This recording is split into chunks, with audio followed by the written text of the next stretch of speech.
بسم الله الرحمن الرحیم. شروع کوم د ډیر زیات بخون کی او د ډیر زیات مهربان رب په نوم باندې. السلام علیکم ورحمت الله وبرکاته. معزز ناظرین، امید در رب کوم چې تاسو ټول به ټیک ټاکئ. الله پاکم خوشاله آباد او تر او تازه ساته.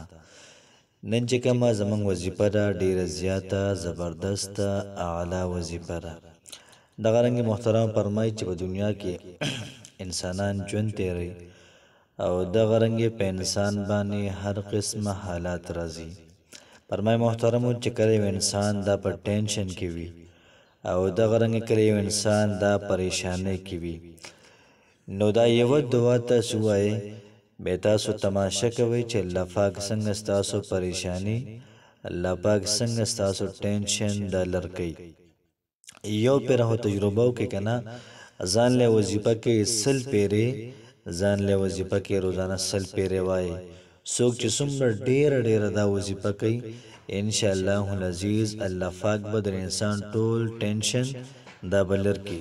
دا الله پاک پیغمبر حضرت یونس علیه السلام پل قوم ته دعوت او تبلیغ وکړو، او چې کله قوم نه من الله یونس علیه السلام ته فرمایل چې په تاسو باندې به 3 ورځو کې عذاب راځي.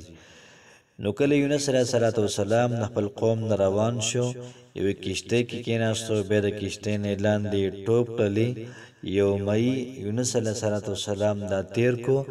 نو یونس علیه السلام په 3 تیرو کې دننه ګیرو، د شپې تیاره، د سمندر تیاره، دغه رنګې د مئی د هیټ تیاره.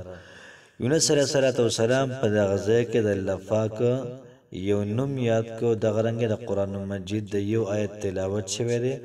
الله پاک یونس علیه السلام محترم دا بچ کړی دی. یونس علیه السلام د الله پاک ذکر شروع کو، لا اله الا انت سبحانك انی کنت من الظالمین. یاد ساته محترمو چې کو یونس علیه السلام دا ذکر نه وکړي دی به د مې په هټه کې داوي.